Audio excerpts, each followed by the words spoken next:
Primero que nada, muchísimas gracias.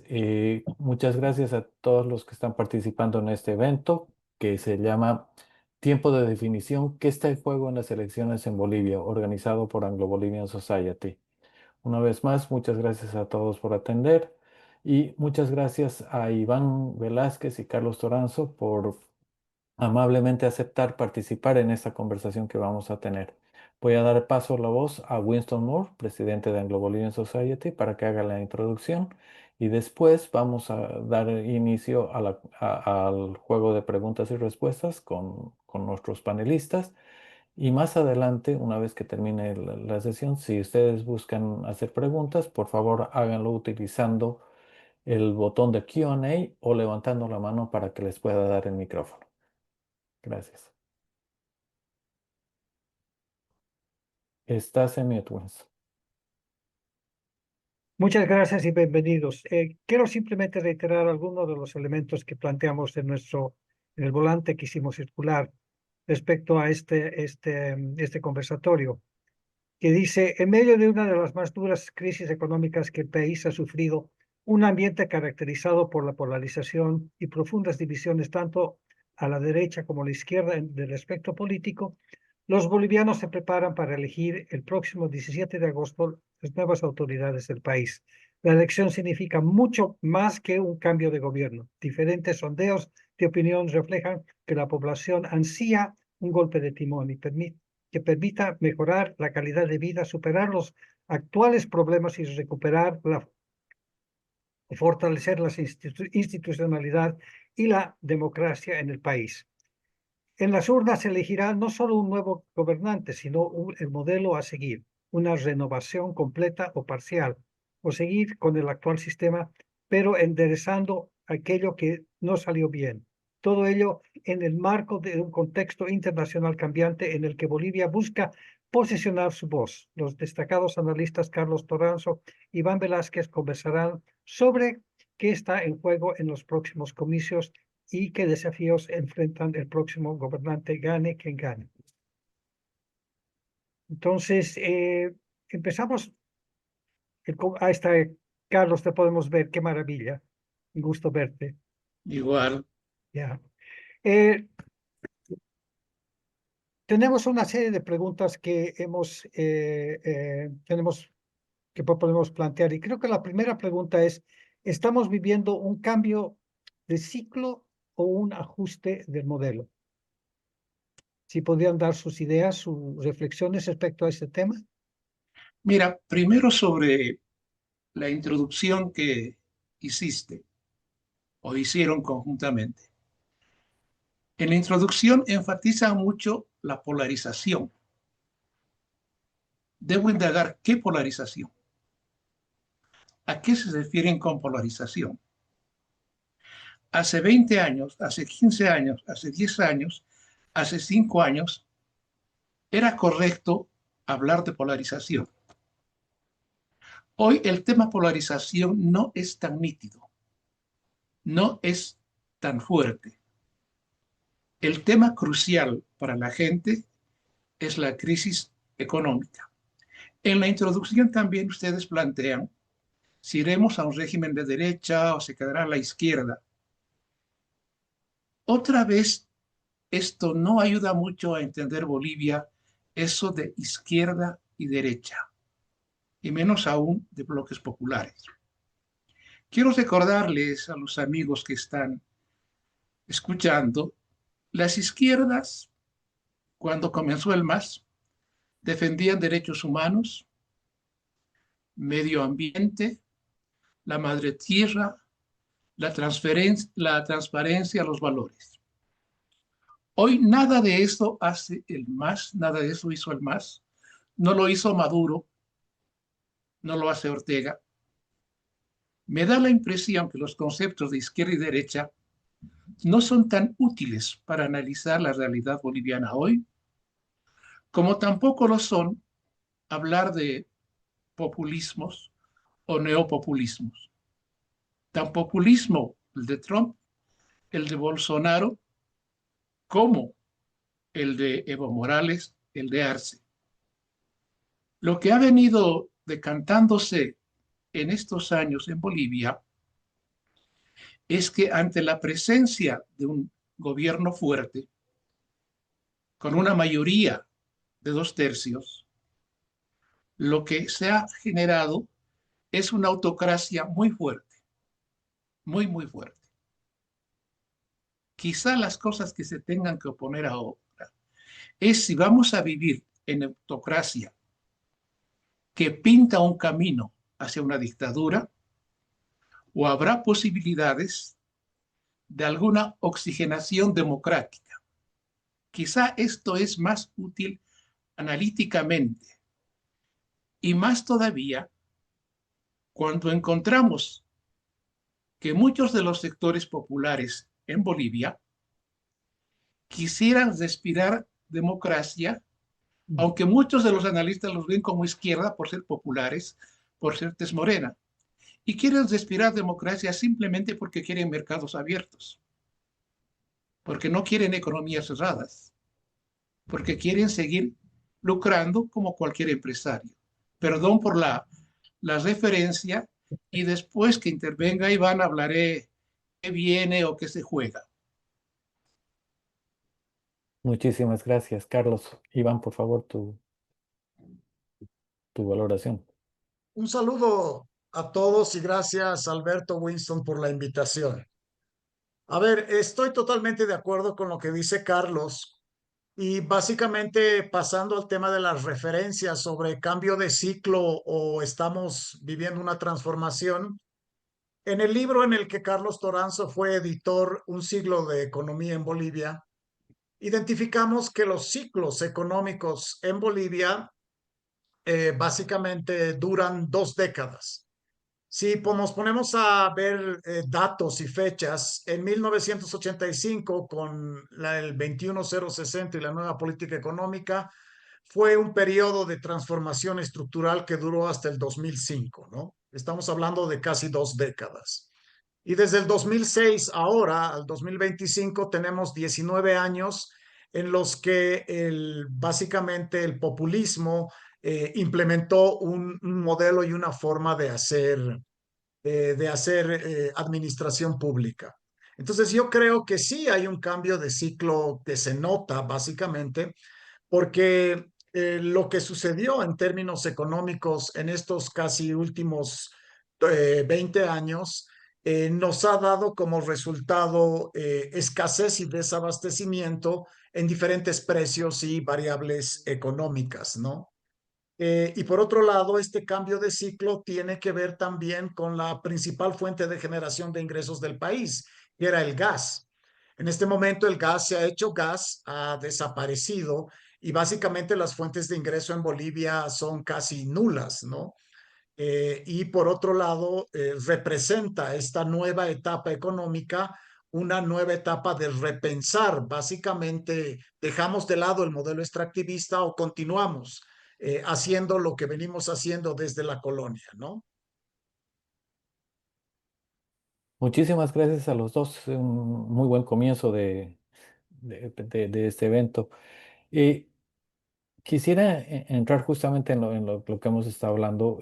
Cuando nosotros hablamos de fin de ciclo o ajuste del sistema, tal vez es mirando el tema de la urgencia económica que hay, con lo cual estamos totalmente de acuerdo.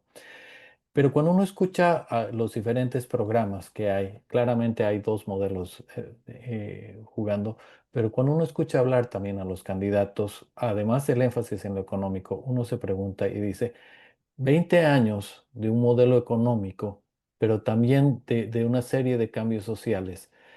Vamos a ingresar el próximo gobierno eh, a a una línea en la cual de alguna manera tiene que reconocer también todos estos 20 años de cambio, los cambios sociales que se han dado en el país, surgimiento de las nuevas clases medias, una serie de logros sociales y económicos que trajeron a más allá del problema democrático, y decir, ¿cómo puede el próximo gobierno no hacer un borrón y cuenta nueva, reconocer aquello que ha funcionado y poder seguir avanzando para generar el siguiente paso en el país?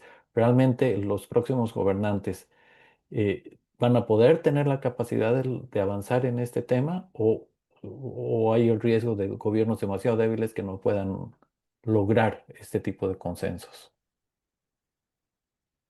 A ver, Alberto, te respondo a ti y por intermedio tuyo a muchos analistas políticos que están muy preocupados.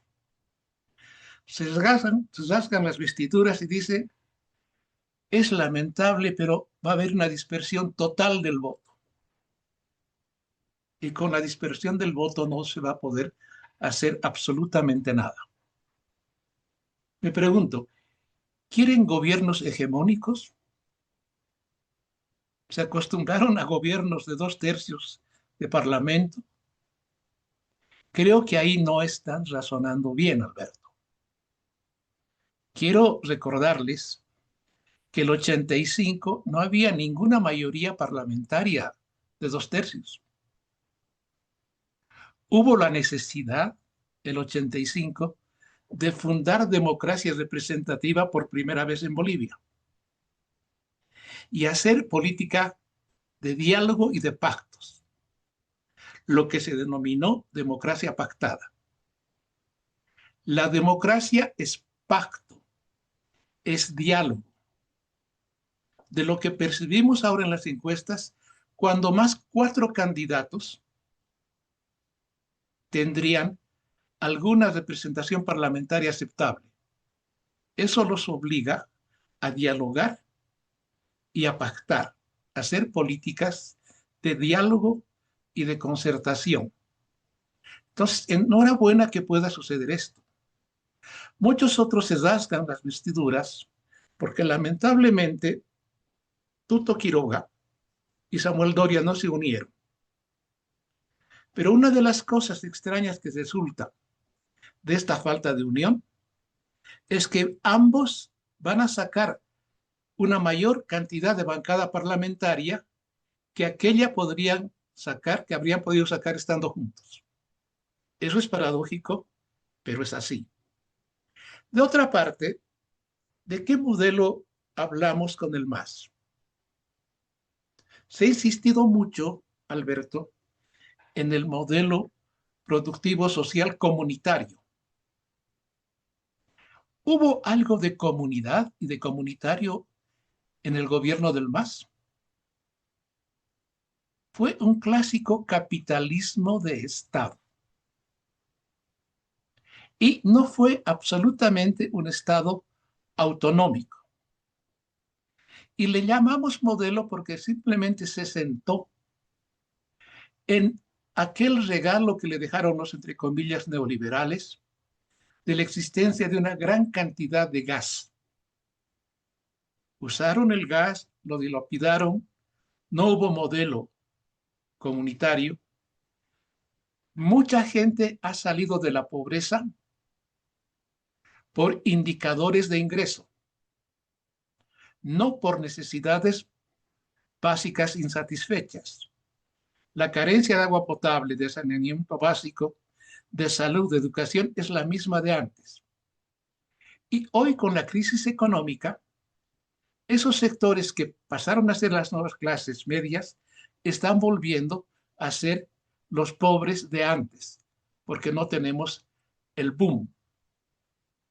¿Qué ha hecho de importante el MAS con las inversiones? Carreteras, eso es bueno. Y ha hecho inclusión social, que es fundamental. Pero ojo, Morales no ha inventado la inclusión social. Te acordarás del Congreso Indigenal en los 40, de la Revolución del 52, de la participación popular del 94. Evo Morales, otro paso más en la inclusión social. Y ahora, las nuevas clases medias, que no las miran o no las miraban hace 20 años los sociólogos, no son los white collar, son los choferes, los gremiales, los contrabandistas. Y los nuevos empresarios se llaman cooperativistas mineros y cocaleros. El cambio de ciclo, tú lo ves muy claro, lo has dicho en la presentación, viene, gane quien gane, un cambio de ciclo económico, porque no aguanta más el Estado empresario porque el Estado se ha hundido. Pero lo que no viene claro, porque no está en la perspectiva de los políticos, de los programas, es el cambio político.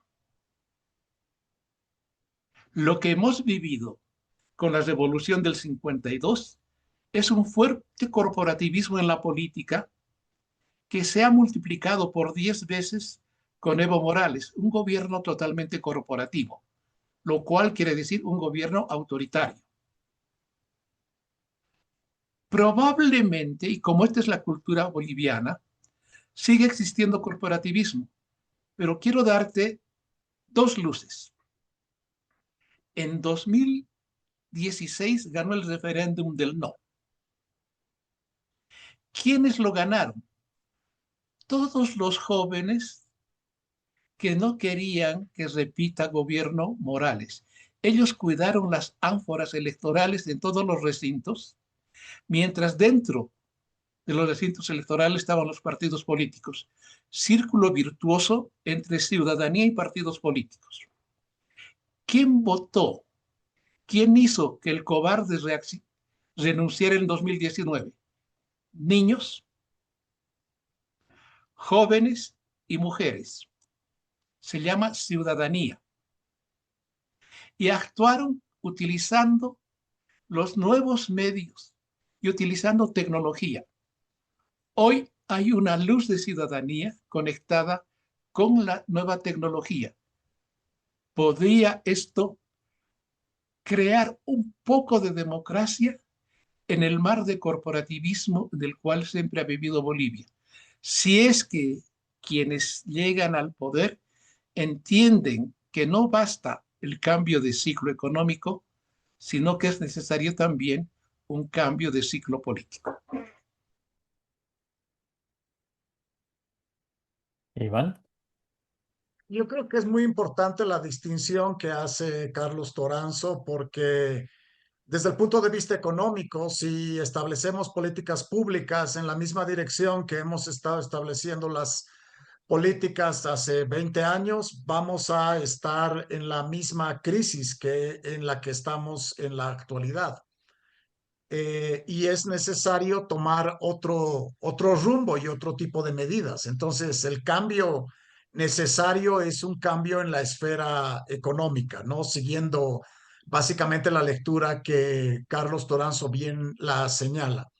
Y este cambio es necesario verlo desde el punto de vista de cómo estamos. En Bolivia, en la actualidad, se vive una estanflación, que es un fenómeno económico que indica que hay estancamiento en la producción, pero además, sumado a ello, inflación. Entonces, si seguimos en la misma dirección, en las mismas políticas, esto se va a agravar. Tomando en cuenta que, digamos, esta crisis que estamos viviendo los bolivianos en este momento es una crisis después de casi 40 años. O sea, la última crisis con esta magnitud, con estas características, la tuvimos el 82. Y obviamente estamos ante otros números, no estamos volviendo de un periodo de dictadura y gobiernos militares. Obviamente la imagen y la foto que tenemos es diferente. Ante la interrogante que la siguiente administración gubernamental va a apagar la luz y va a volver a aprender e implementar sus medidas económicas, no es tan automático, ¿no? O sea, hay la Constitución Política del Estado del 2009, el 2010 se establece una ley marco de autonomías, es decir, hay una estructura normativa, legal, institucional, instaurada desde hace más de 15 años.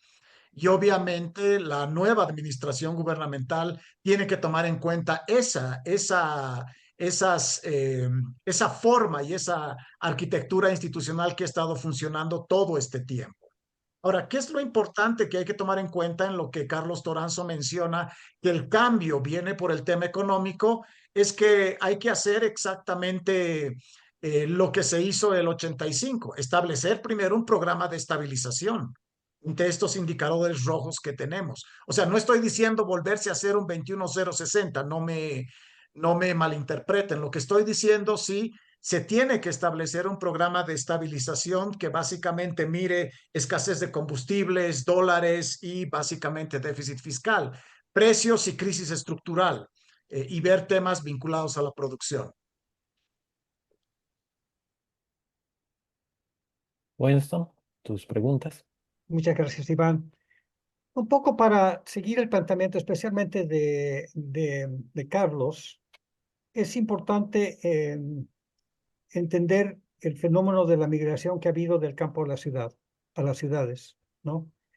Una población, existe en este momento una población de 60% menor de los 30 años y 44% de los votantes son menores de 35 años de edad, ¿ya? Y son demandantes y exigentes, como ha indicado Carlos. Entonces, es importante entender lo que viene. Cerca del 80% de la población ya vive en ciudades. Bolivia es un país urbano, pero no tiene políticas que lo acompañen en ese sentido.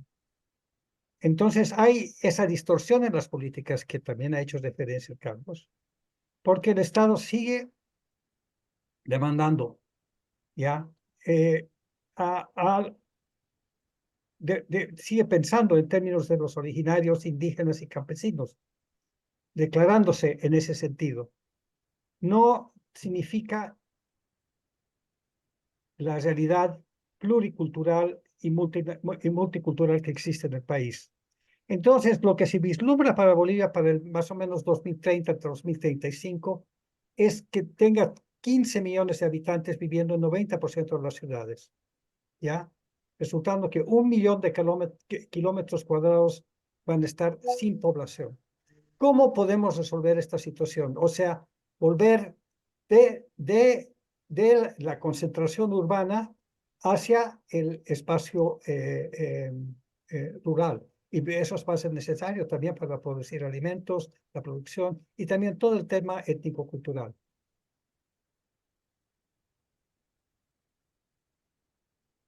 Es para Iván, ¿verdad? Para ti también. Que comience Iván ahora para Muy bien. cambiar Bueno, ok. de De orden. dinámica.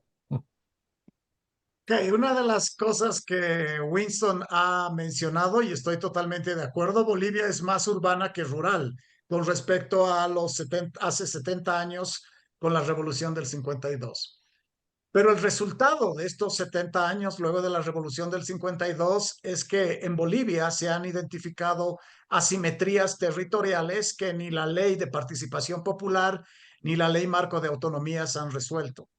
O sea, esa presión, digamos, de llevar más gente del área rural a los centros urbanos está generando una lista de necesidades básicas insatisfechas que mencionó Carlos Toranzo. Es decir, la gente que viene a los centros urbanos, digamos, los más potencialmente más adelantados, como La Paz, Cochabamba, Santa Cruz, que es el eje central, están presionando por servicios, agua, luz, energía, vivienda, etcétera, que la administración gubernamental actual no ha podido resolver. Entonces, si bien es importante ese cambio de la conversión que ha habido con respecto al 52 entre población urbana y rural, eso demanda que a nivel subnacional gobernaciones o municipios tengan que atender las necesidades de la población. Pero ¿cuál ha sido la realidad desde el 2010 en donde se ha instaurado la ley marco de autonomías Andrés Ibáñez? Es que esa ley ha funcionado solamente al 1% y básicamente las transformaciones que estaban vinculadas a la ley no se han podido cumplir. Y lo que ha generado básicamente la generación de ingresos del gas es una administración gubernamental central, centralizada, que maneja los recursos, porque también necesitaba tener no solamente un poder político, sino un poder económico con respecto a las entidades subnacionales, llámese gobernaciones y municipios. ¿Cuál ha sido el resultado de ello? Básicamente ha sido que se han generado asimetrías y heterogeneidades estructurales a lo largo y ancho de Bolivia. Si vemos Pando, si vemos Tarija, si vemos Potosí y Oruro, sus necesidades básicamente son crecientes y no se han podido resolver pese a la bonanza del.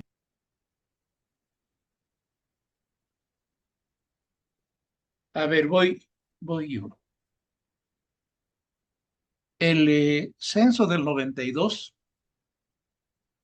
nos declaró que mayoritariamente teníamos población indígena.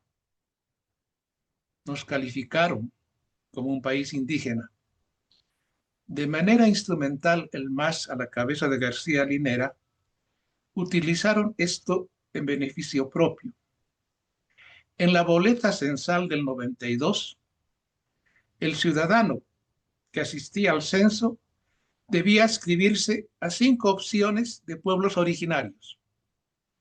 No había casilla para denominarse boliviano, mestizo. Entonces salió una mayoría indígena total.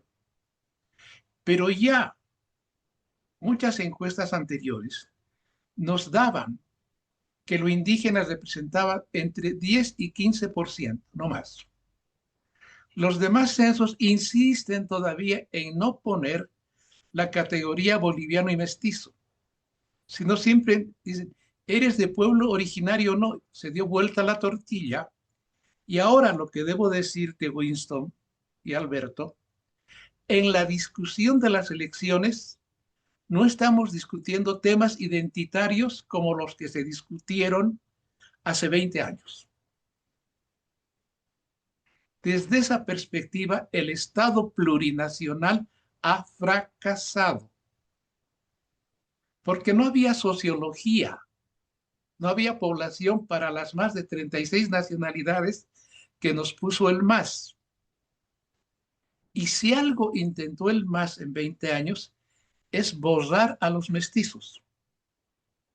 Y resulta que ahora el país sí es de mestizos y es país urbano.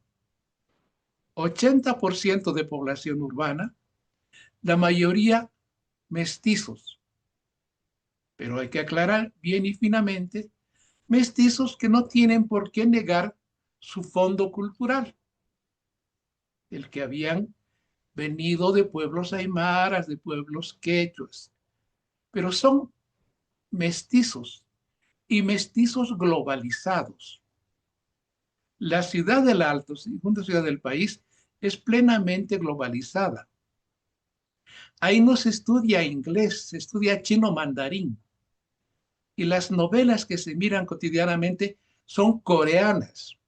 Y ya no solo se escucha a los jarcas, se escucha cantidad de música moderna que seguramente quienes ya no tenemos cabellos no la entendemos plenamente. Ha pasado algo que es fundamental. Ya no hay una dictadura identitaria en la gente, ya no está sobre eso.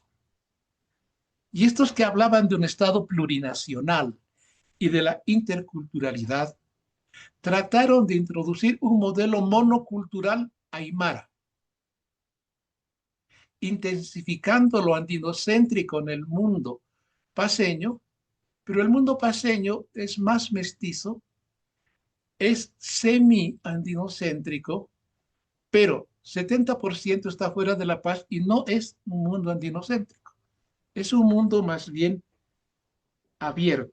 Estamos entonces ante un país urbano. Y si las políticas privilegiaban lo indígena, había un equívoco. Pero comillas privilegiaban, no, porque lo indígena fue usurpado por los cocaleros. Los cocaleros se apropiaron de las tierras de los indígenas. Y gracias a Dios, en los 90 descubrimos que la población indígena boliviana no solo era aymara, era también de tierras altas. Habían muchas otras culturas allá. Entonces yo creo que va a bajar el volumen de lo identitario, va a subir la identificación de mestizos, y hablo de mestizos diversos, porque el mestizo camba no es igual que el mestizo cochabambino, que el mestizo rureño, que el paseño. Y el mestizo del Alto es totalmente distinto al de la zona sur de La Paz. Y los dos son totalmente distintos al mestizo de la Pérez Velasco. Hay que hablar de pluralidades de mestizaje y la mayoría de todos estos urbanos, para los cuales no hay políticas públicas. La educación, la reforma Avelino Signani introdujo el adoctrinamiento y hay un analfabetismo digital brutal de los profesores. Los programas no tienen nada que ver con el aprovechamiento de la utilización de la inteligencia artificial o de la digitalización en el plano educativo. Todavía se está en mi mamá me ama, mi mamá me mima, o en Evo es el rey del universo. Entonces llega una hora, ojalá de acá en adelante, si hacemos de democracia, de desmistificaciones y de ubicarnos mejor en el mundo. Porque nuestros amigos lamentablemente son Cuba, Venezuela, Nicaragua e Irán. Y hemos perdido el foco respecto de los demás. Nos hemos aislado como país, hemos mistificado lo indígena. Pero claro, esto de mistificar lo indígena tuvo algún premio para el MAS, porque los vikingos, me refiero a la cooperación danesa, holandesa o de Dinamarca, estaban enamorados con el muchacho de Jersey que viajó a España. No sabían que el muchacho de Jersey era un mestizo educado en colegio religioso, músico de banda, que emigró al Chapare, mestizo. Entonces hay muchos olvidos que tenemos que rehacer. Y las ONGs también tendrán que repensar, porque en el lenguaje de Gramsci, las ONGs se convirtieron en el pensador orgánico del MAS y captaron los mensajes del nacionalismo revolucionario, antiimperialismo, nacionalización de recursos naturales, lógica antiempresarial, la ganancia maldita. Creo que nos viene una hora de hacer muchas desmistificaciones, de ojalá mirarnos los bolivianos con ojos más abiertos y con menos de los prejuicios políticos que hemos vivido. Una cosa que es sana, debo decirte, es la siguiente. Al inicio del MAS, en un café tú no podías hablar en voz alta, porque había algún marxista que te pueda oír y te pueda mandar a la policía, nunca matar, te pueda mandar a la renta interna o te pueden enjuiciar por algo. Hoy en los cafés charlamos más abiertamente. Algo está pasando, algo está sucediendo. Cuando vemos que hace 20 años no habían debates, hoy comenzaron los debates. De mala calidad, es cierto, pero debates al fin. Y presencia de muchos políticos en los medios. Y tan es así que muchos opinadores se han enamorado tanto de la política que ya son candidatos de tutti quanti en cualquier partido. Algo está pasando. Se huele que un poco de democracia podría existir hacia adelante. Y lo fundamental, que la gente pueda tener hacia adelante certezas, certidumbres. Y para acabar, les digo Alberto y Winston, el 85, cuando vino el ajuste, los empresarios y las clases medias acomodadas aplaudían el ajuste. Los obreros y campesinos, el lenguaje coloquial boliviano, se hicieron los giles y miraron a otro lado. ¿Por qué? Porque ellos tampoco querían colas, desabastecimiento y sufrir de la situación económica. Hoy la mayoría se va a hacer la gil si le ajustan los cinturones porque quieren certidumbre sobre el futuro. Muchísimas gracias, Carlos. Iván, realmente es muy lúcido. Hay dos puntos que a mí me gustaría tocar que han mencionado los dos. Uno es el contexto internacional. Es muy interesante en esto porque el próximo gobierno, y ahí viene un poco mi pregunta, ¿cómo se va a relacionar Bolivia en el contexto internacional. Y ahí yo manejo dos ejes. Por un lado, la relación con sus vecinos, Brasil, Chile, Perú, Argentina, Paraguay, y la relación en el contexto geopolítico internacional, donde estamos viviendo un ciclo de dura competencia, por decirlo de una forma suave, entre grandes potencias y cada cual tratando de acomodarse. ¿Cómo puede acomodarse Bolivia? Carlos ha mencionado justamente que Bolivia tiene que, de alguna manera, repensar su posición. Pero en este contexto cambiante, ¿cuáles son los desafíos que va a tener el próximo gobernante en el país? Que comience Iván para que yo Adelante, Iván. descanse un poco. Gracias, Alberto. Bueno, yo creo que tiene que cambiar de chip Bolivia, ¿no? O sea, primero la diplomacia que va a establecer las relaciones diplomáticas y comerciales con el mundo, tiene que dejar de estar ideologizada, porque lo que hemos tenido hasta ahora es un acercamiento con China, Rusia, Irán, los gobiernos de izquierda en América Latina, etcétera. Pero básicamente con ellos tenemos coincidencias políticas.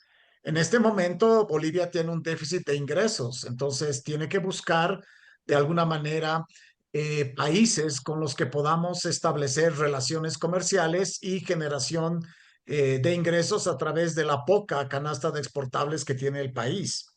Entonces, hemos generado todo este periodo tensiones con Estados Unidos, nos hemos acercado a Rusia, a China en el tema energético vinculado al litio, pero una de las cosas que básicamente en los 90 se hablaba mucho es que nuestro vecindario son economías más complementarias de las que pensamos. O sea, tratar de establecer relaciones comerciales con Chile no está mal, tenemos un tratado de libre comercio con el Perú y hacemos intercambio de productos, etcétera. Entonces, yo me vería para en el corto plazo, digamos, tener relaciones comerciales con el vecindario. Pero en el tema energético es otra cosa. O sea, en el tema energético, la inserción internacional debe incorporar una diplomacia energética renovada. O sea, y dónde básicamente están los negocios energéticos, están en los Estados Unidos, están en Corea del Sur, están en China, etcétera, ¿no? Entonces debemos tener en cuenta esas luces que nos están diciendo, mira, eres el cuarto país, aunque tengas las reservas más grandes de litio, pero Chile lo está haciendo mejor que tú, tienes competencia con Perú y tienes competencia con Vaca Muerta en la Argentina, así que toma las decisiones con qué países vas a establecer para que sean tus socios comerciales y no desde el punto de vista político, sino de los países que te van a dar de comer en las siguientes décadas. Yo sumo muy poco y parto de lo siguiente.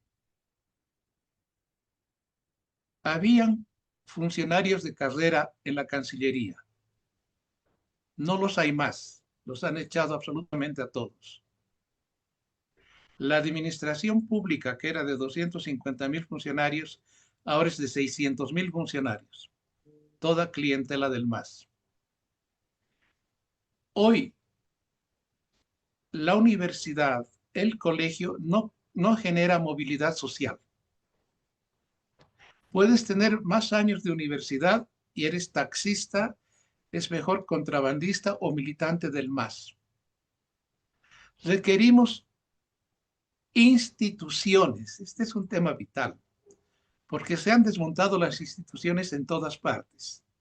Instituciones en la Cancillería, comenzar a rescatar a los funcionarios de carrera y desideologizar la política internacional. Esto es fundamental. Si no hacemos eso, vamos a pecar de los vicios del pasado. Y nuestra relación, como decía Iván, es fundamental con los países vecinos porque hay grados fuertes de complementariedad. No se exporta más soya, no se exporta más carne porque simplemente hay cuotas de exportación. Hay muchas cosas que se pueden hacer a corto plazo y esas están seguramente en el mundo de los agronegocios. Pero también hay mucho espacio para moverse en el plano internacional para negocios compartidos en el campo de la minería. Y en el camino del litio, China es un buen socio, si es que está de socio también Estados Unidos. No pecar solo de tener socios a Rusia o Estados Unidos. Fortalecer las relaciones con los países vecinos y buscar mercados. Debo decirte que hay pequeños Silicon Valley en Cochabamba. Hay una alta ventaja comparativa tecnológica en el Alto. Parpadeas y están exportando valor agregado, pero no habían políticas. Quizá no requieren financiamiento, sino políticas, y no cerrarles el camino para que puedan desplegar. ¿Y por qué hay todo eso en el país? Porque todos los sectores populares no aman la lógica de la reciprocidad, aman al mercado. Son neoliberales. En Bolivia existe el neoliberalismo popular. Los cocaleros no quieren que nadie les toque sus negocios, tampoco los gremiales, tampoco los transportistas ni los campesinos. Sí le piden al Estado granjerías y prebendas, pero no me toquen mi negocio. Y hace muchos años el Che fracasó en Bolivia porque hubo antes reforma agraria. Y él pensaba las tierras comunales. No, no. Cuando le pregunta a un campesino, ¿la tierra es comunal? No, no, no, te dice. De aquí es mi terreno, el otro es del Chura. La propiedad privada está totalmente adentro de la cultura de todos los sectores populares bolivianos. Y tienen una velocidad fenicia para negociar. No vendan a la madre porque no les pagan el precio exacto. Y ese neoliberalismo popular puede ser aprovechado en los contactos con los países vecinos si hay políticas dirigidas a impulsar a todo ese empresariado popular.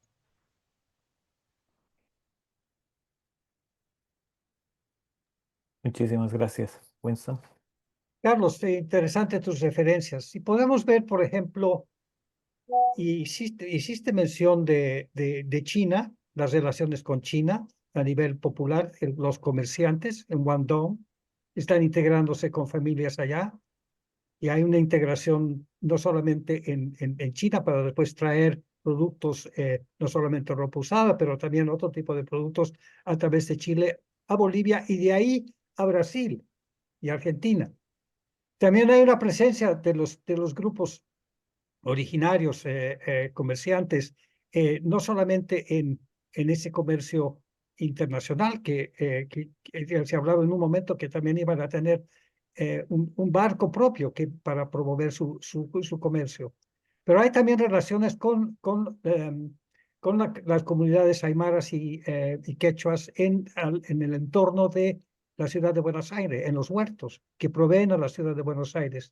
Y también en Sao Paulo, el comercio. Eh, ¿cómo, ¿Cómo ves tú la posibilidad de que eso se pueda reconocer? Porque no se conoce ese mundo. Es como una estructura de comercio, ¿ya? De mundo de abajo, en relación a lo que representa lo formal de arriba. No hay reconocimiento de eso. ¿Cómo es posible que se pueda reconocer eso y voltearla, ¿ya? Para que pueda funcionar y formalizarse? Tú hablabas de quienes producen hortalizas, legumbres en Buenos Aires. Son dueños de la salada los bolivianos, que es el mercado popular más grande de toda América Latina. Una escala menor es el mercado de la 16 de julio en el Alto. Hace 35 años, mis primeras disputas con los sociólogos bolivianos era la siguiente. Cuando yo hablaba de burguesías cholas, no podían entender que los cholos puedan ser burgueses. La piel morena te ponía ya como solamente como proletario o como pobre. Y lo que han surgido son sectores populares que son las nuevas burguesías en Bolivia. Muchas de esas, hace 30 años, especialmente las mujeres, son las chineras que iban a Guangdong. Antes, toda la ropa de los conjuntos folclóricos del Gran Poder se producían en Bolivia. Ahora se producen en la China por encargo. Hay marcas especiales de televisores para bolivianos, marcas de zapatos de baile para los bolivianos. Hay pujantes sectores, básicamente en el mundo comercial. Los hay en San Pablo, los hay en Chile.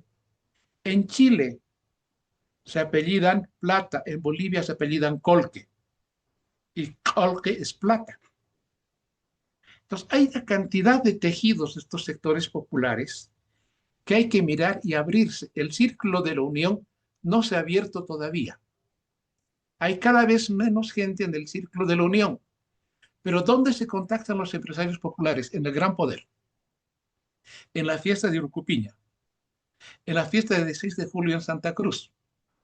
Hay que darles condiciones para que entretejan no de manera oscura y en negro estos tejidos económicos que han hecho. Y hay mucha literatura sobre esto que te habla de la globalización desde abajo, porque sucede exactamente lo mismo en México o en varios países. Y eso desde abajo no lo mira la teoría tradicional. Acá más que teoría requieres descripción. Primero, abrir los ojos, mirar lo que pasa. Y debo decirte, hay capítulos importantes de desarrollo tecnológico en Cochabamba, en el Alto, y hay alguna pujanza empresarial, pero hay que darle políticas para no penalizar la ganancia y para articular lo comercial con lo productivo. Este gobierno mató la exportación de madera y de puertas vía ATPDA a los Estados Unidos. También mató la producción de textiles de alta calidad de algodón vía ATPDA a los Estados Unidos. Entonces, si quieres no matar las iniciativas empresariales de cualquier grado, y requerimos una cosa que no se ha dado cuenta acá, que la Cámara de Industria y la Confederación de Empresarios Privados se junte con las burguesías cholas, se reconozcan mutuamente para tener un proyecto compartido común. Y eso no lo hay. Son retos todavía de futuro que ojalá puedan mirarlo muchos más los bolivianos.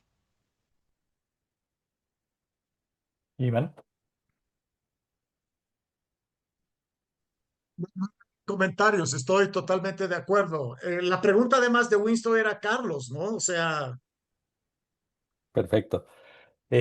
Bueno, quisiera ahondar en esto porque justamente he escuchado tres puntos que son realmente importantes aquí.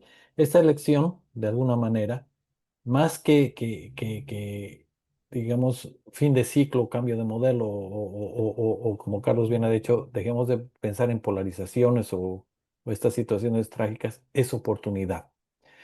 Pero esta oportunidad también conlleva una serie de retos que estamos adelante. Y voy a tomar una palabra que dijo Jorge Tuto Quiroga en una de las entrevistas que escuché cuando le estaban haciendo la entrevista, cuando hablaba de Samuel Doria Medina. Y él decía, estamos condenados a entendernos. Entonces, la oportunidad aquí va a ser necesario obviamente consensos, pero por el otro lado el reto que yo veo por este lado es una serie de prácticas que han surgido de mucho tiempo atrás, porque se acentuaron en los últimos 20 años, corporativismos, intereses creados, y cuán fácil o difícil va a tener el próximo gobierno de poder superar esta resistencia, porque personalmente, y esta es una visión muy personal, no creo que el más allá de que esté desarticulado o la urgencia económica, quiera soltar fácilmente todo lo que ha tenido en estos 20 años. Entonces, ¿cómo puede el próximo gobierno poder sobrellevar esto que va a ser un desafío fuerte de alguna manera? Vuelvo a la historia, porque la historia suele dar lecciones que Ujú. te permiten anticipar el futuro. Algún tiempo trabajé con James Robinson, que ustedes saben que él junto con Acemoglu ganó un Nobel. Yo fui su ayudante acá en Bolivia para el trabajo de campo. Y una cosa en la cual concordamos plenamente, si quieres mirar el futuro, conoce primero la historia. Si conoces bien el 52 y sabes cómo se dividió el MNR, podrás conocer cómo se divide y se va a dividir el MAS. Está sucediendo. Ujú. Si conoces tú que había una crisis muy profunda del 85 y hubo un ajuste antipopular, neoliberal, cuando Bolivia vivía en la lógica de guerra, amigo y enemigo, y todavía se pensaba con fuerza en los socialismos, y pudo funcionar durante 20 años. ¿Por qué? Porque se estabilizó la provisión de alimentos, se eliminaron las colas, porque hubo dólares mediante el bolsín. Paz Extensoro no aparecía mucho en las calles, pero hacía su tarea de manera eficiente. Cualquier gobierno que venga en adelante, si es eficiente, tendrá mucho tiempo para gobernar y estar en el mundo. Su ministro de Economía le sugirió a Paz Extensoro nombrar a X persona como presidente de Comibol. ¿Sabes qué le dijo el doctor Paz al ministro? El sujeto al cual usted me recomienda sabe inglés. No, doctor, entonces no puede estar en una cosa que tiene que ver con los negocios del mundo. ¿Qué está hablando? De calificaciones, de destrezas para gobernar. ¿Cuál era el plan del MAS? Primero, las movilizaciones de Morales para sacar del gobierno a Arce. No lo pudo hacer. Interrumpir las elecciones. No lo pudo hacer. Y ahora quisiera que el gobierno futuro dure 3 o 4 meses movilizando a la gente desde el Chapare y a otros. Eso puede funcionar si a futuro no tienes dólares, si siguen las colas por los alimentos, si no hay provisión de diésel y de trigo. Pero para que no suceda eso, requieres lo que dijiste, la política de acuerdos. Deben entenderse. Están condenados a entenderse absolutamente todos, inclusive algunos que tienen camiseta del MAS, porque los militantes del MAS, los vulnerables del MAS, están sufriendo hambre. Requieres entonces algo de eficiencia para lograr legitimidad. Y la legitimidad es aquella que te abre campo para hacer otras cosas. Pero si eres ineficiente, no cumples con lo prometido, das malas señas de inicio, se entorpece el proceso democrático en el cual estamos pensando todos. ¿Está en manos de los políticos solamente? No, está en manos de todos.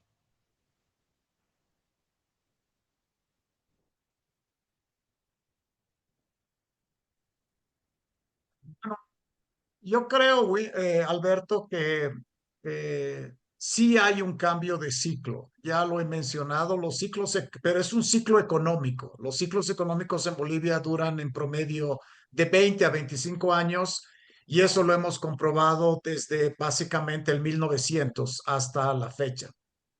Ahora, tiene que haber un cambio de modelo. Yo creo que las crisis y los puntos de inflexión en el ciclo económico dan lugar a que repensemos en el modelo económico de nuestro país, ya que en estos 200 años hemos instaurado con menor medida un modelo económico extractivista, ¿no? Y las lecciones que nos ha dado el gas, que solamente ese periodo haya durado solamente 7 años, del 2006 al 2013, a diferencia del estaño, que duró por lo menos 85 años, de 1900 a 1985, muestra que cada vez más los ingresos que generamos por un modelo extractivista son altamente volátiles y de corta duración. El modelo de la plata, el ciclo de la plata duró más de 200 años. Entonces, se necesita un cambio de modelo en Bolivia. La respuesta es yes. Estamos viviendo un cambio de ciclo, sí, pero el cambio de ciclo es económico y ese es el elemento central que quería enfatizar a lo primero que dijiste. Ahora, lo segundo es que yo estoy viendo, Alberto y Winston, que varios candidatos no están teniendo una lectura precisa sobre el tema de los movimientos sociales, los movimientos corporativos, las Bartolinas, CB, etcétera.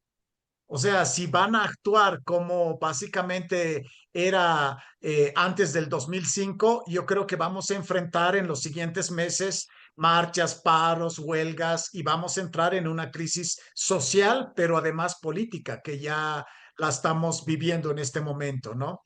Entonces, varios candidatos todavía no se han puesto el chip de entender el funcionamiento, la lógica de los movimientos sociales.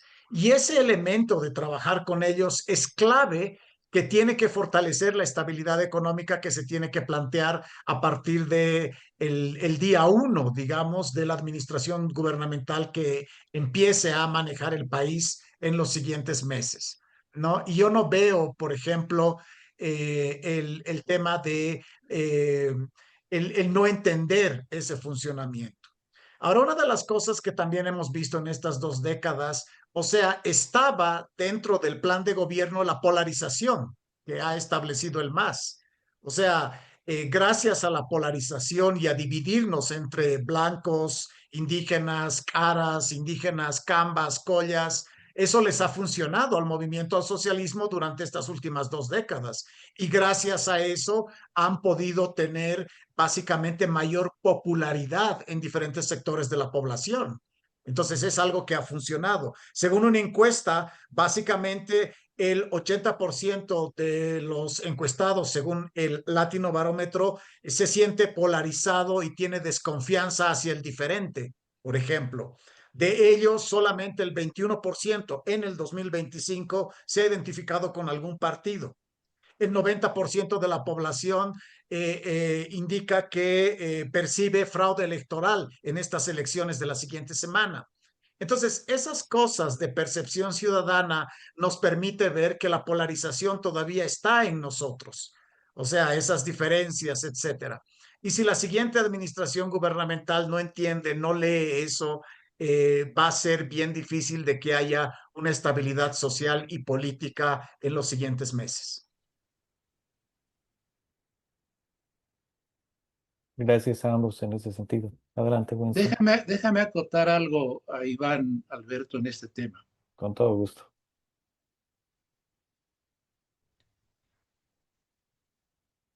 Tuto trata de ser bastante radical para ganar votos, pero siempre ha sido radical. Es Tuto quien impulsó el referéndum revocatorio de Evo Morales, que lo ganó Morales y se atornilló en el poder. Tuto Quiroga es quien fue el que impulsó la expulsión de Morales del Parlamento. Morales se convirtió en víctima y se fortaleció. ¿De dónde surge la fuerza de Carlos Palenque como político? Cuando le cierran su radio. Hay que evitar impulsar la victimización de los políticos, porque este es un gran negocio. Y en Bolivia hay 3 tipos de gobernabilidad que tienen que tener sintonía. La gobernabilidad no es solo tener pactos, alianzas en parlamento. También está la gobernabilidad en la calle, que significa tener conexión con actores sociales no disparar a muerte, salvo aquellos que sean del crimen organizado, saber consultar y negociar, pero no ser víctima de las minorías eficientes y de los corporativismos. Y hay una tercera gobernabilidad, que es la territorial.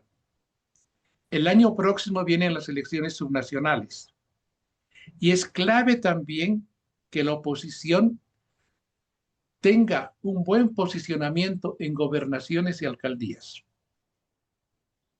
El gobierno del MAS ha sido omnímodo como poder central, pero no ha podido ganar las gobernaciones de La Paz y de Santa Cruz, ni las alcaldías de la mayoría de las capitales de departamento en La Paz. Hay que jugar en ese trío de gobernabilidades, porque si no, no se puede avanzar en un proyecto. Pero insisto, estas tres gobernabilidades tienen que ser impulsadas con buen gobierno, con instituciones, con eficiencia al gobernar, porque no bastará la legitimidad de origen, la legitimidad electoral, sino importa la legitimidad de ejercicio. Si eres corrupto, borras la legitimidad de ejercicio. Y debo decirte que si el MAS apeló a las polarizaciones, siempre lo han hecho los gobiernos de tinte autocrático. Pero hay que evitar las polarizaciones.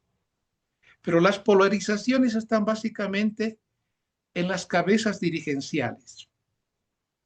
Cuando tú ves a jóvenes del Alto reunirse con jóvenes de la zona sur en el megacenter, en los cafés más bonitos de La Paz, no hablan de la polarización, no hablan de cara y cara, hablan de cómo hacer negocios. Hablan de cómo está tu WhatsApp, cómo está tu Instagram, cómo va tu TikTok, qué podemos exportar y qué podemos vender.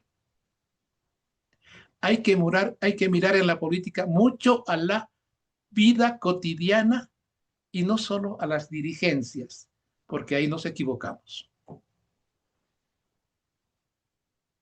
Me gustaría simplemente si pueden acotar en algo, porque hemos hablado un poco el tema de El Alto, la ciudad de La Paz, el rol de Santa Cruz, que también, como tú mismo has mencionado, hay diferentes clases mestizas, clases medias, muchas polaridades, pero Santa Cruz juega un rol interesante a lo largo de todos estos años y dentro del contexto de la construcción del Estado boliviano, del Estado plurinacional.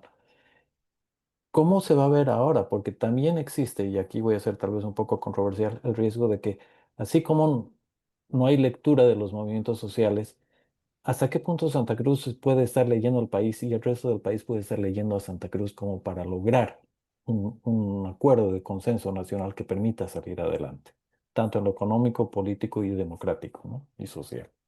Una de las cosas de oro de Bolivia es que es diferente a la Argentina y Perú. Argentina es Buenos Aires, Perú es Lima,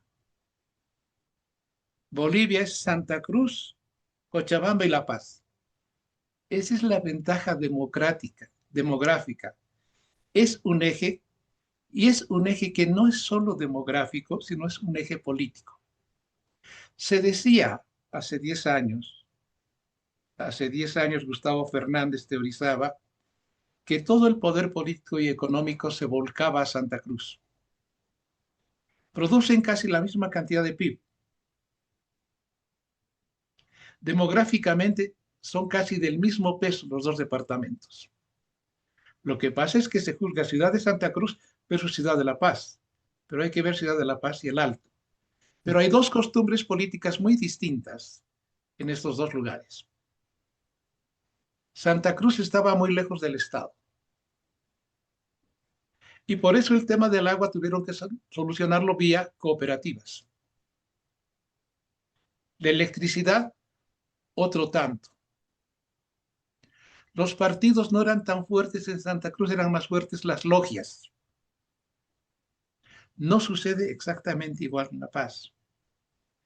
En Santa Cruz hay un alma más descentralizadora. En La Paz hay más centralismo en la gente, en la cabeza de la gente. En Santa Cruz hay cruceñismo, en La Paz no hay poseñismo, porque La Paz se confundió con el país y se olvidó de La Paz y se creyó más nación que región. Son culturas distintas, pero si antes La Paz era cosmopolita, ahora Santa Cruz es cosmopolita o cosmocambita. Está muy mezclado. Son 40-45% de migrantes, muchos venidos del occidente. Si La Paz ha mirado mucho tiempo la nación, Santa Cruz todavía mira la región. Todavía no tiene una visión nacional. Mira más a Santa Cruz que al conjunto del país. Poco a poco se va generando cierta vocación nacional. Y como no es centralista, ha estado más lejos de los partidos radicales como el MAS. Pero curiosamente era muy MNRista, siendo un partido centralista, porque el MNR ha hecho en parte Santa Cruz vía la Marcha al Oriente. Todas las ideas de Gumucio, todas las ideas del Plan Bohan han fortalecido Santa Cruz. Y Evo Morales fue gran aliado de los empresarios cruceños, porque hizo la segunda Marcha al Oriente.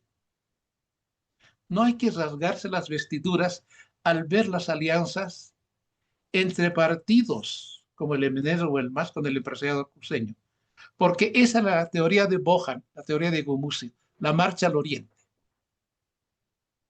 Pero hay dos culturas políticas distintas.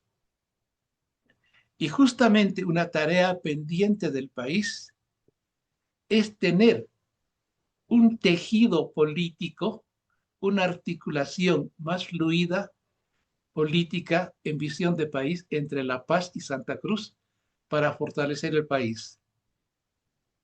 Tan capacidades de exportación hay en Santa Cruz como las hay en La Paz.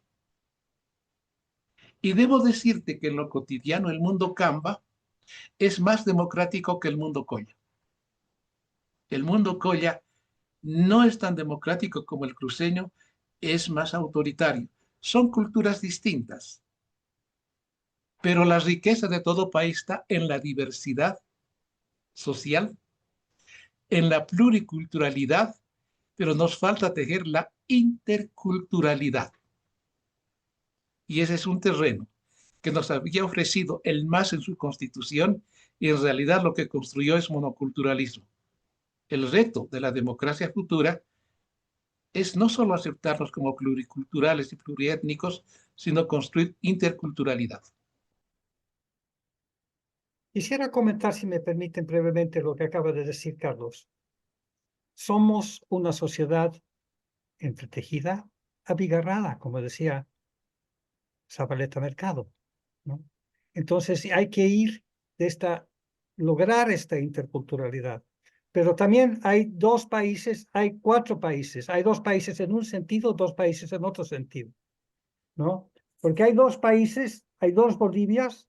Esto es lo que hacía referencia a Felipe Quispe, ¿no? Hizo referencia, el Malco hizo referencia a esto en 2002, y la necesidad de superar eso. Ahorita hemos estado hablando de esos otros dos países que son el Oriente y el Occidente, que no están integrados plenamente, ¿no? Lograr la integración real. Pero lo que plantea Quispe es interesante, porque es un proceso de ascendencia que viene desde la década del 70 a través de los grupos originarios, los grupos campesinos que hacen sus reuniones, sus manifiestos, etcétera. Después hay la CSUCB, a la cual se ha hecho referencia en las conversaciones que hemos tenido ahora, y eso va en ascendencia hasta que el momento de que ellos plantean ya el Estado plurinacional.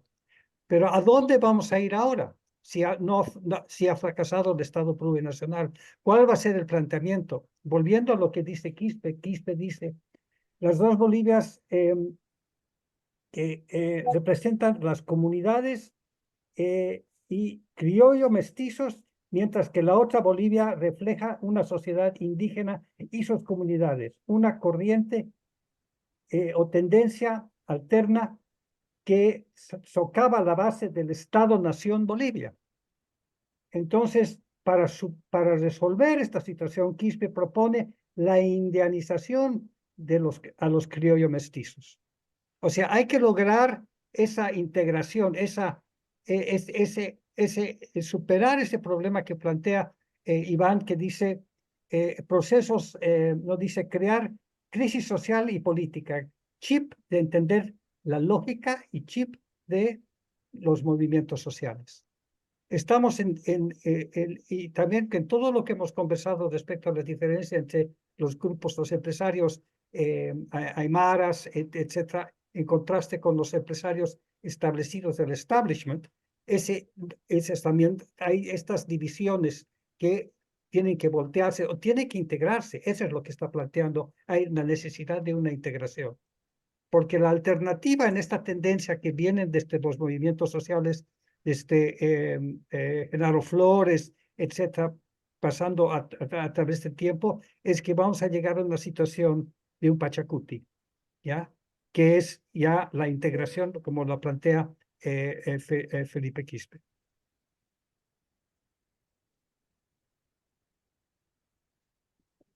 A ver, a ver, a ver. Que son diferentes Santa Cruz y La Paz, son diferentes. Tienen nexos de articulación que deben irse sumando.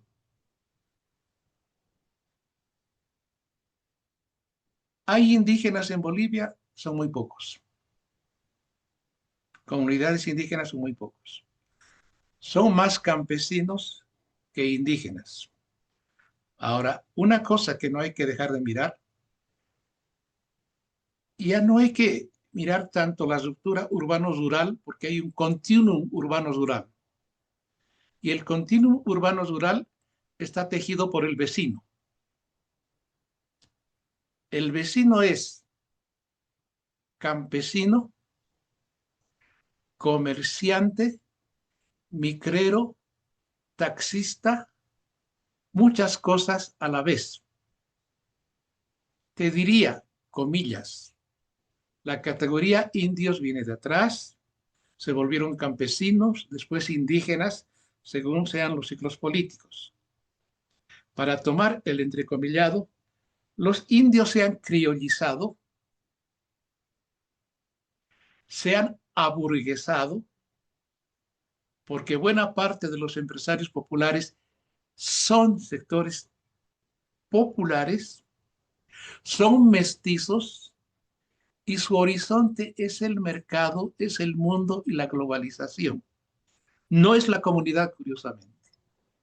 No es la lógica de la reciprocidad, pero utilizan con destreza la lógica de la reciprocidad.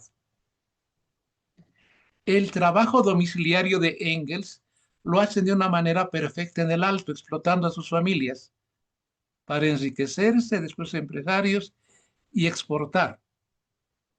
Felipe era un radical y por eso se alió y se volvió guerrillero con García Linera.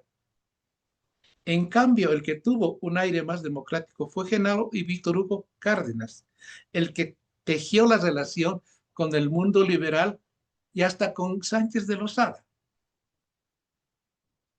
Yo creo que no viene un proceso de indianización, sino de profundización del mestizaje, pero que no debe ser el mestizaje homogéneo y único del 52, sino el de los múltiples mestizajes que no se sonrojen al reconocer su pasado y no se sonrojen al desconocer la comunidad cuando estén haciendo negocios en China.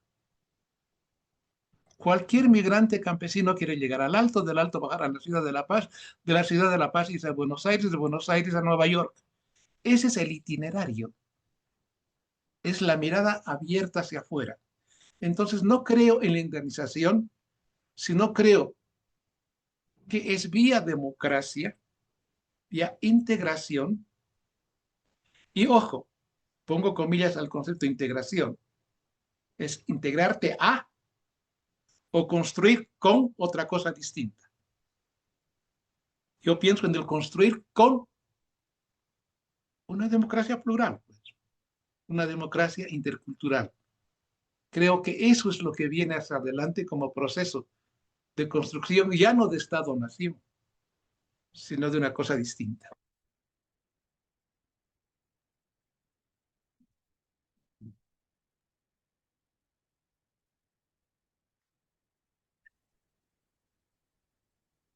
Bueno, parece que nos han agotado. Lo quería sugerir esta vez abrirlo al público asistente, a ver si habría alguna pregunta, ¿no? Exacto, eso iba a decir Respecto a la ahora, conversación que hemos darle tenido. Antes de eso, espacio quisiera Sí, dos perdón, adelante. perdón, cositas Iván. sobre Sí. lo que mencionaron Winston y Carlos. Eh, una de las cosas importantes es tratar de ver que desde los 6 millones de votantes este 17 de agosto, una tercera parte es de Santa Cruz. O sea, la decisión importante sobre la nueva administración gubernamental también, o sea, es de Santa Cruz.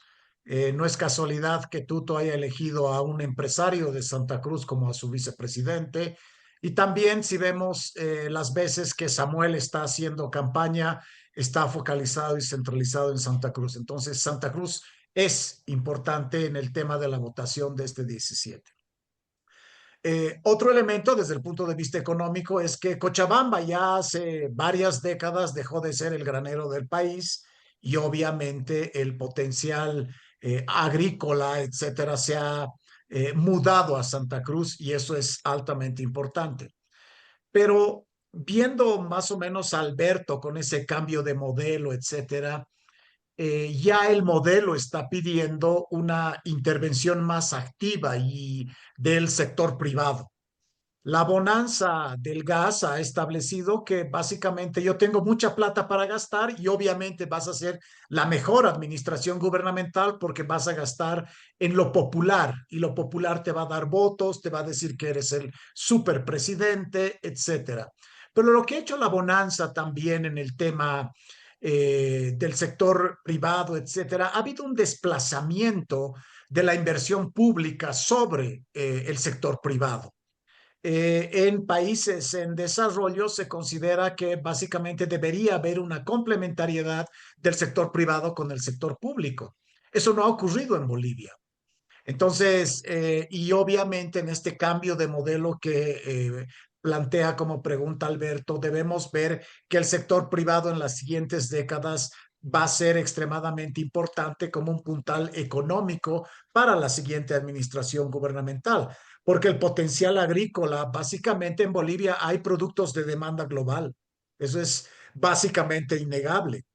Pero lo que sucede es que tenemos un déficit de inversión productiva, nuestra logística es deficiente, hay baja infraestructura, no tenemos acceso al crédito, necesitamos apoyo tecnológico y mejorar temas de competitividad. Entonces, cierro con esto, viendo el tema de Santa Cruz importante, es que somos diferentes, sí somos diferentes, pero en nuestra diferencia debemos encontrar puntos de coincidencia entre nosotros. Y esos puntos de coincidencia nos van a dar respuesta para solucionar la crisis actual.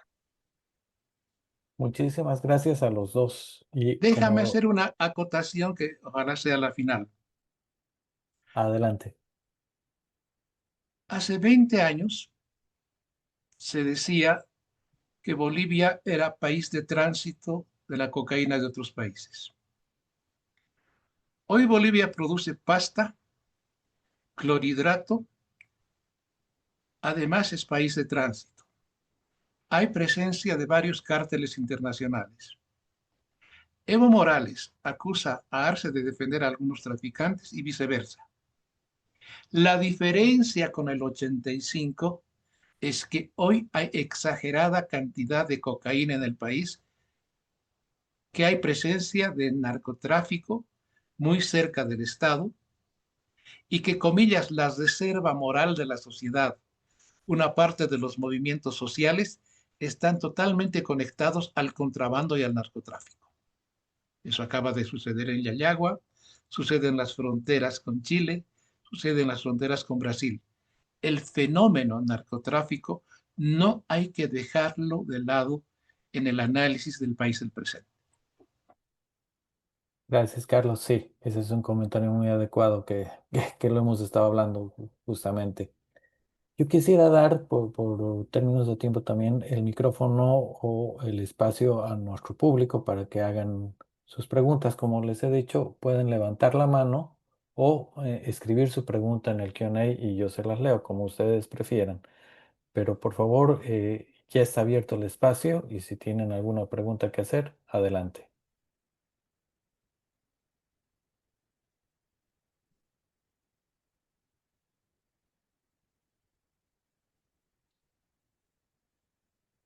Creo que hemos quedado. Ahí tengo a Matías Strecker que está levantando la mano. Te voy a dar en este momento el micrófono. Matías, adelante, ya puedes conversar. Simplemente conecta tu micrófono y puedes hablar. Bueno, muchísimas gracias y no sé si me pueden escuchar. Eh, y- yo estoy muy agradecido por estas reflexiones, el análisis histórico tan importante en la situación actual y con la experiencia que hemos vivido con las elecciones anteriores. Para mí, la gran pregunta es si va a haber una votación que se refleja en los resultados o si el fraude va a ser contundente.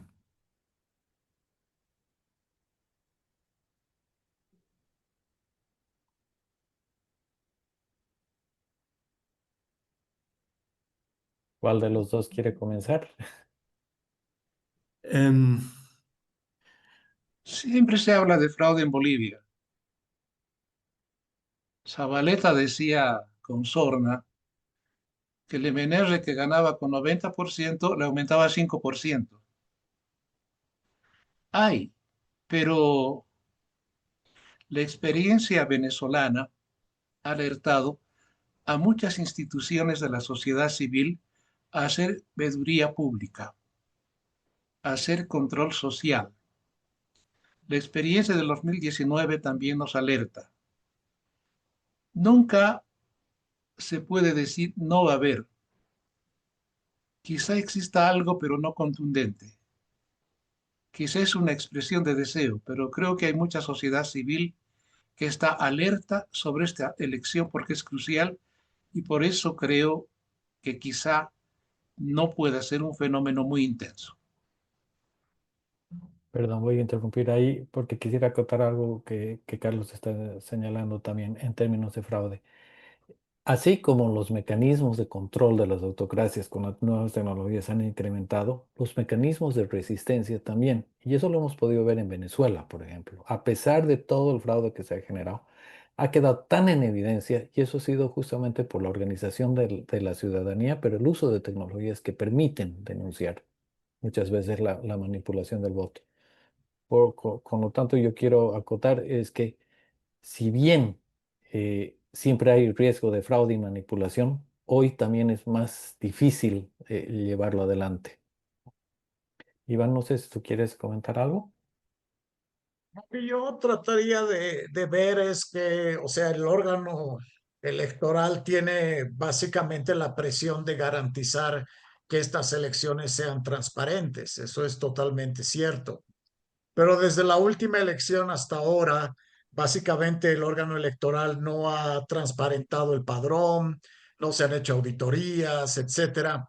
Entonces la desconfianza de los bolivianos se mantiene y Matías también refleja desde su visión esa desconfianza.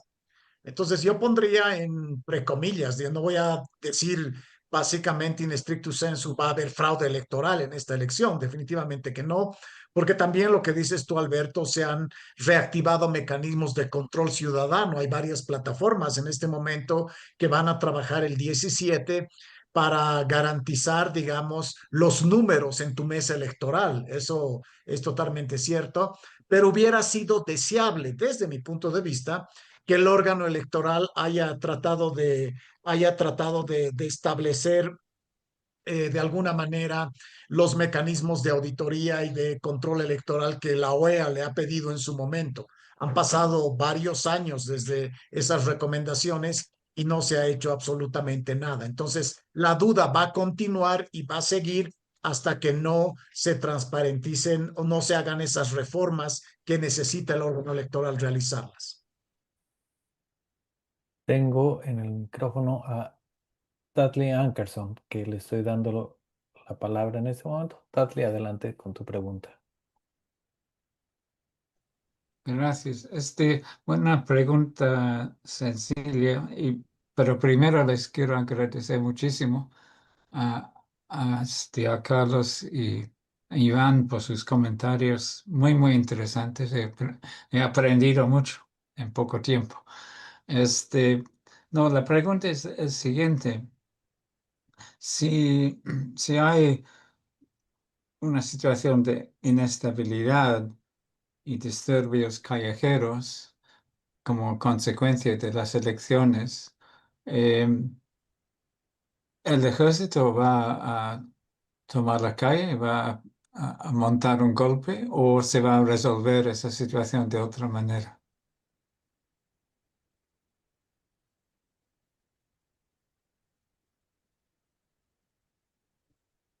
En toda América Latina ya no hay golpes militares clásicos. No existen. Si existiría algún desorden muy fuerte, interviene la policía. No sé si me escucharon lo anterior. Sí. No hay golpes militares en América Latina. Los gobiernos autoritarios son tales, curiosamente, comenzando con legitimidad electoral, chueca o recta. Bukele, Maduro, Evo Morales. Pero no hay golpes militares clásicos. Es otra forma de funcionamiento de las autocracias. Si habría demasiado desorden social, para eso está la policía. Cuando la policía está rebasada, para mantener el orden, constitucionalmente está habilitada a las Fuerzas Armadas. Pero la sociedad no admite golpes militares. No creo que eso sea posible.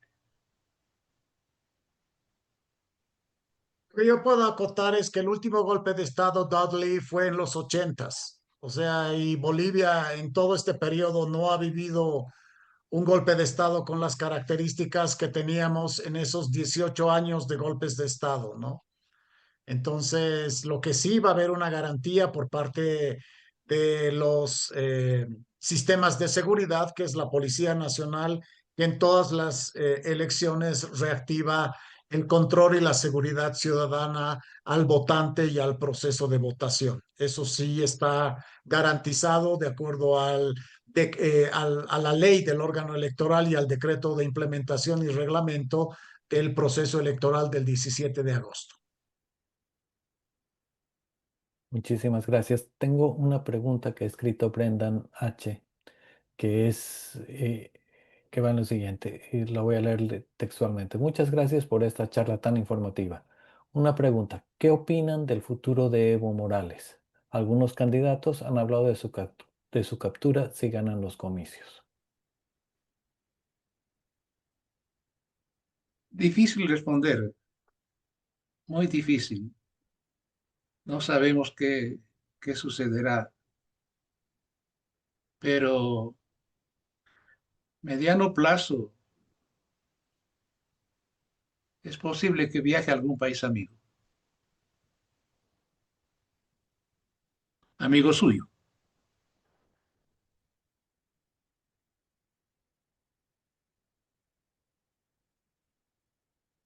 Perfecto. Iván, no sé si tú quieres comentar algo o estás en la misma línea. La siguiente administración gubernamental que va a intentar, digamos, hacer cumplir la orden de detención, las va a tener feas, ¿no? O sea, le va a tocar bailar con la más fea, porque tenemos que reconocer que básicamente las 6 federaciones, los sindicatos cocaleros, son grupos corporativos fuertes, ¿no? Y que generan inestabilidad. Lo hemos visto hace unos meses atrás, o sea, estábamos por 2 meses no comunicados, los mercados no funcionaban, etcétera, ¿no? Entonces yo creo que la siguiente administración gubernamental va a tener preocupaciones más grandes en el corto plazo, que es la estabilidad de la economía y básicamente apagar los incendios que la crisis ha establecido, y va a patear el tablero para siguientes meses y poderse ocupar del asunto. O sea, no. Lo cierto es que Morales va a seguir jugando y va a seguir presionando en el ambiente y en el paraguas político de Bolivia. La respuesta es afirmativa. Marcela está levantando la mano y con todo gusto le voy a dar el micrófono. Adelante, Marcela.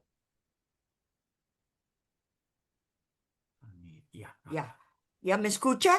Sí, adelante, por favor. Sí, Marcela. Muchísimas gracias, Carlos y Iván, por una conversación tan profunda, interesante, ilustrativa. Los bolivianos que estamos pensando en el voto que vamos a tener el próximo 17, tenemos una preocupación, y esto no soy yo sola, sino la he estado conversando con otras personas. ¿Qué va a pasar? ¿Cuál es la explicación que ustedes pueden analizar del voto, el voto nulo, el voto secreto? Ah, en las encuestas se ve que es muy alto. ¿Existe ese voto o es algo oculto que en realidad no existe y que el 17 va a aparecer? Son personas, creen ustedes, que no quieren decir por quién van a votar y o van a votar o van a seguir lo que dice el Evo, que voten nulo. ¿Y eso en qué forma puede influenciar el resultado de las elecciones? Muchas gracias. Primero acoto a Iván en su respuesta anterior. Los sindicatos cocaleros son fuertes, pero es así porque son parte del narcotráfico. No son aislados, no solo son el sindicato tradicional, están totalmente penetrados por el narcotráfico. Y eso también es Evo Morales. De ahí su fortaleza. En la última pregunta de Marcela, normalmente muchos sectores populares en las encuestas se manifestaban por indecisos, no aclaraban su voto y solo al final decantaban su voto en favor de algún candidato cercano al bloque popular. Pero eso sucedía cuando había una situación económica próspera. Hoy que todos los sectores vulnerables y pobres sufren la crisis, es poco probable que los indecisos se vuelquen mayoritariamente a favorecer a algunos candidatos del MAS.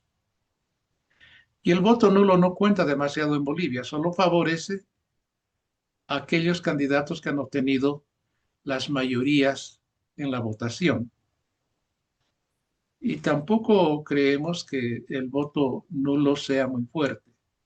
Pero tras del nulo está algo que es muy importante. Los caudillos muy fuertes tratan de no dejar sucesores. En general, eliminaban a sus sucesores. Como Evo Morales se llama a sí mismo, prefiere el nulo que apostar por uno de los suyos.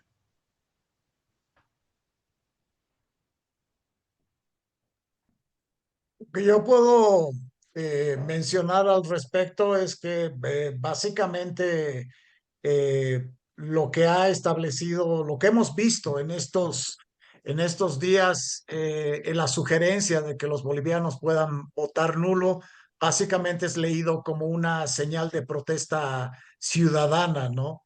Y desde el punto de vista legal como una forma de desobediencia electoral en países como Bolivia, donde el voto es obligatorio. En las elecciones, por ejemplo, subnacionales del 2019 y del 2021, y en algunos referéndums como el del 2016, el voto nulo y blanco alcanzó niveles significativos, lo que de alguna manera ha sido interpretado por muchos analistas como una desconexión entre la ciudadanía y las opciones partidarias, o como la votación que hemos visto de jueces. Pero en este momento, para la elección del 17 de agosto, creemos que va a ser marginal, o sea, no va a ser tan importante. Lo que sí, digamos, Morales ha establecido esta forma como un tema de desobediencia electoral al ver que él no va a participar en el proceso eleccionario. Bueno, muchísimas gracias. Realmente ha sido una verdadera exposición magistral que hemos tenido y quiero agradecerles a los dos. Antes de terminar esta sesión que ha sido muy rica y productiva, especialmente para nosotros que estamos en este lado del charco y que nos interesa mucho lo que pasa en Bolivia, en nuestro país o amigos de Bolivia. Yo quisiera darles ahora el micrófono a ustedes dos para que hagan un cierre muy cortito sobre cuál es la visión que miran después de esta conversación. Hagan un cierre y de ahí le voy a dar, por supuesto, el espacio a Winston para que haga el cierre de este webinar. Entonces, adelante, ¿quién de ustedes quiere empezar? Gracias, Alberto. Gracias, Winston. Lo hacemos con mucho cariño, más teniendo hija inglesa, yerno inglés y algunos referentes académicos de allá. Y justo el mes próximo, mi nieta se va a estudiar a Exeter para seguir insistiendo con la relación con Inglaterra. Creo que lo único que le puede decir a la gente es tengamos esperanza y optimismo. La mala suerte y la tragedia no es nuestro destino. El futuro se lo puede construir, pero para eso hay que poner el hombro. Si uno aporta con indiferencia, le hace daño al conjunto de amigos, al país. Mejor apostemos por optimismo y empujemos la democracia. Hay una posibilidad de conquistarla.